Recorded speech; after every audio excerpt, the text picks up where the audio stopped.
You've got ideas, you've got ambition, you've got no time, or so you think. I'm Marissa Lonick, and I help busy moms with big dreams and no time. Join me each week as I dive into time management strategies, goal setting and achieving framework, and inspiring guests who are juggling mom life, work life, fill in the blank life. Dreams don't work unless you do, and just because you're a mom doesn't mean you can't still make it happen, whatever it means to you. Welcome to the Mama Work It podcast.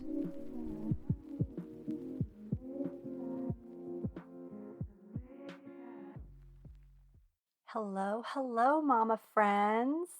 Guess who's back? Back again. Mama's back. Tell a friend. And now you know my deep, dark secret. Your girl is an Eminem fan and even went to one of his concerts back in the day. All right, so today we are kicking off season 2 of the Mama Workin' podcast, and I couldn't be more excited. After an incredible season 1 of 23 amazing guests, and being voted in the top 50, number 28 to be exact, of podcasts hosted by and created for moms by Podcast Magazine, I am thrilled to be back at it and delivering even more goodness this season after our little hiatus for the past 2 months. I've been in the studio. Okay, just kidding. Who has a studio? I record the show in my office closet and have been having so many good conversations with guests I cannot wait to introduce you to. New episodes drop every Wednesday as a reminder, and I always let you know what they are in the Mama Work It newsletter, which you can subscribe to for free in the show notes. And of course, don't forget you can easily subscribe to the show on whatever platform you listen from, so you never miss an episode. But for today, let's not get ahead of ourselves. I'm doing a solo episode today to kick off season 2, and we are talking all about what's stopping us from doing the thing. What do I mean by the thing? Well, the thing is different for everyone.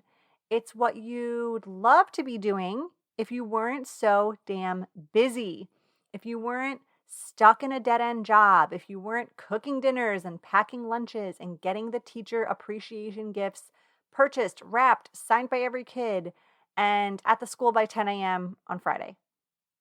I feel extremely fortunate to be a coach, mentor, advocate for the working mom, and I pride myself on being able to relate, to identify, and to help this community achieve incredible results in the things they want to do. Whether those things are landing new jobs, starting businesses, outsourcing tedious tasks they loathe so they have more time for relaxation, socialization, and having actual fun with their kids, like not just directing traffic at home all the time. You name it. I love supporting this community. But what comes with the territory of this high reward is the high risk. And the high risk when you're a time management and productivity coach for busy AF moms is this. The barrier to entry can be a little hard. Why? Because you're so busy, you're so inundated doing all the things for all the people you're so dependent upon, you forget what it's like to dedicate time, attention, money, and space to yourself in order to achieve big picture results. What do I mean by that? Well, think about it. Do you ever feel like you are so caught up in the daily grind that you barely even have a minute or a speck of free energy to even think about what you might need support with? The lack of time and clear white space that you need to even find the thing you may or may not be seeking, like you have no idea because you're so damn busy. And when you get a free moment, you just want to numb out.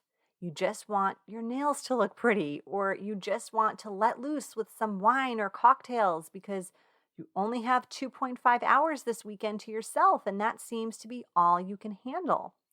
So you pop a Band-Aid on your gushing wound and you hope you can slow down the bleeding enough to get through another week. Then there's the feeling of stuckness. You feel just that. You feel stuck in your career because the money's good, the benefits are good, you have a mortgage, you have preschool tuition and soccer equipment to pay for. And how could you ever leave the stability that your 9 to 5 provides you with? Yes, it's comparable to a perpetual cycle of purgatory. Now, I'm a 12-year Catholic school veteran, so if you're listening and you're not exactly sure what purgatory means, this is how this was explained and defined to me as a kid. Purgatory was like the ultimate waiting room. And by ultimate, I don't mean it in a good way, okay? I mean it has no primetime morning talk show television blaring. It has no magazines. It has no one else in there to start a conversation with. There are no windows. There's nothing to distract yourself from. And the timeline of how long you'll be there is completely unknown. So this sounds pretty freaking horrible. And this feeling of being stuck in what sounds like a 1950s insane asylum, it feels like life is just passing you by and you feel like there's nothing you can do about it. You feel stuck and you don't see a way out. Then there's the belief that you should always be giving 110% or you're lazy AF. Think about the last time your boss or your friend or even your spouse or partner asked you how your day was. How did you answer? Chances are you either said good with a very not good tone or so busy, like you were the proud owner of a busy life. Think about this, right? Someone asks you, how was your day or how are you? You either say something like good, so you can move the fuck on in the conversation because you don't want to waste time with this, or you say so busy, so you can either get some accolades or respect or sympathy for all the things you're doing. So this isn't entirely your fault that you've been conditioned to respond in this way. Our society has painted the picture that if you're not hustling, you're not getting ahead. If you're not always doing something, you're lazy. If you're not working to your absolute limit, you probably could take on more work. And guess what? None of that is healthy. None of that is sustainable. And none of that is how any of us probably dream of living our lives. When you think about it, who wants to be working 24/7? Like, even if you love your job, your brain needs a break. Even if you love your kids, you need a break from them sometimes. Our time and schedules are not meant to be filled to the brim at every waking moment. Now, on the flip side, this also doesn't mean we should spend copious amounts of time each day on mind-numbing activities. We shouldn't be spending countless hours on social media, comparing our lives to influencers who are heavily filtered. We shouldn't be binge watching Netflix every night. We shouldn't be on the mom group text, shit talking our husbands every day. By the way, I once joined a mom group, and one of the rules was that you couldn't husband shame. And I just thought that was like such a good rule to implement from the beginning. Because if you're having issues with your man, the best person you should be talking to about those issues is your man. Okay, I digress. And finally, there's the bad habit you may have formed when it comes to saying yes and saying no. You probably say yes to a lot of things you shouldn't be. Being the room mom, organizing the snack schedule for the soccer team, going to every single birthday party, planning the family vacation alone. And what goes along with these yeses? Well, no's, of course, because you're saying yes to all the other stuff. You now end up constantly saying no to things you'd love to do, but you believe you shouldn't or you can't because of all the responsibilities you're managing as a working mom who likes to say yes.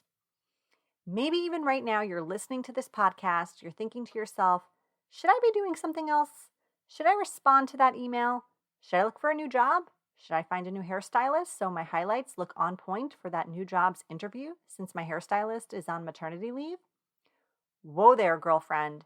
If you're listening to this podcast while doing something else, something that doesn't require much brain power, like walking around your neighborhood to get your daily steps in, or folding laundry, or if you're just sitting somewhere, like just listening, I applaud you.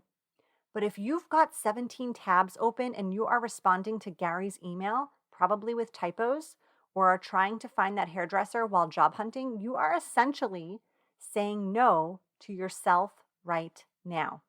That's right. This episode isn't that long, and what I have to say is important and will help you. So get rid of the distractions and just listen, or listen and fold, as we continue on.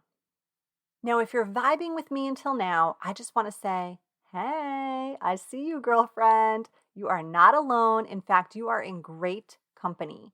Not only have I felt this way before, and in all honesty, still do sometimes, almost every single client I've worked with has too. Recognize these thoughts and feelings are normal. Also recognize you have total power to decide how you respond.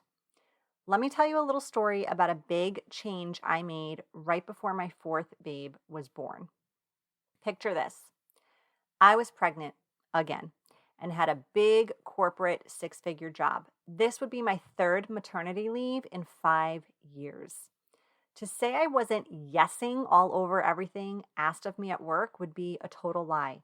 I was not just yesing it, I was absolutelying it and turning it all in before deadline.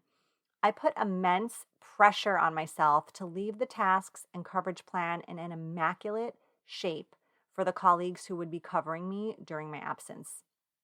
In fact, because my son was due to arrive in October and my leave would extend through the new year, I did all the year-end work in advance so that I could hand off as little work as possible.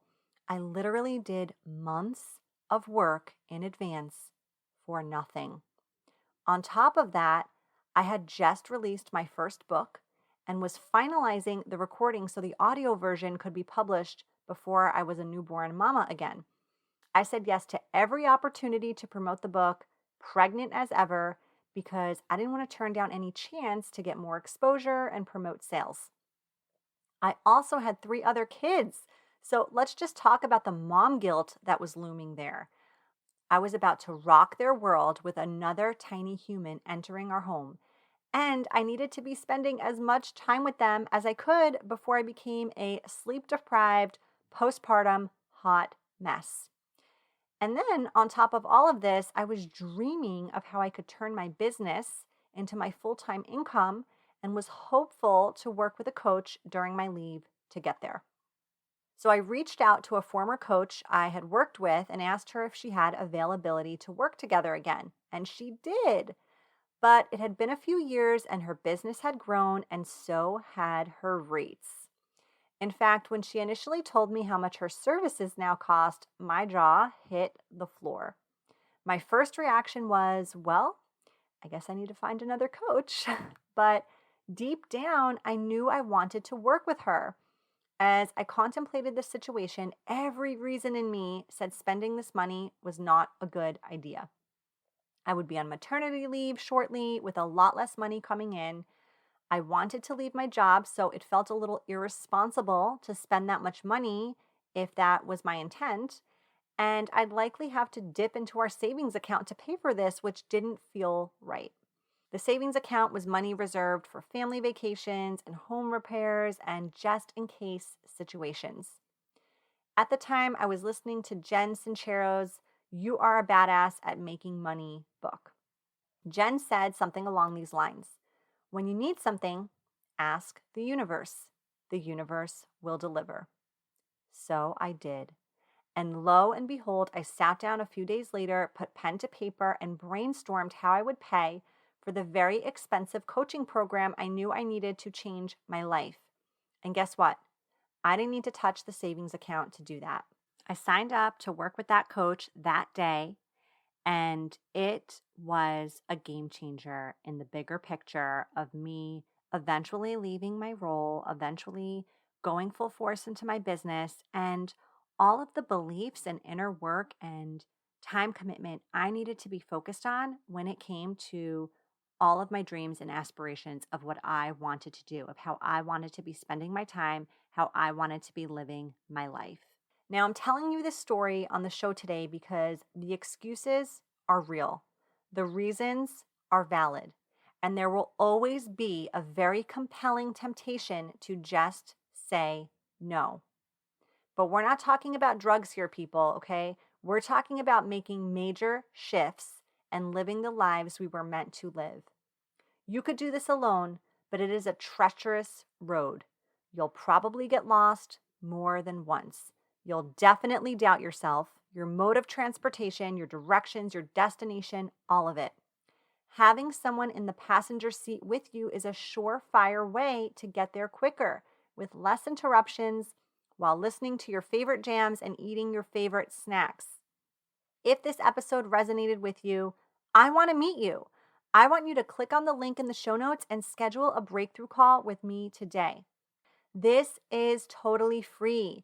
There are absolutely no strings attached. And honestly, I just want to see you do amazing things, no matter how busy, how tired, how hard it feels. I want to spend 45 minutes with you, helping you figure out how to make it happen. As always, I appreciate your time, your reviews, your openness to learning and growing and being the best version of yourself. Thanks for listening, and I can't wait to chat with you soon.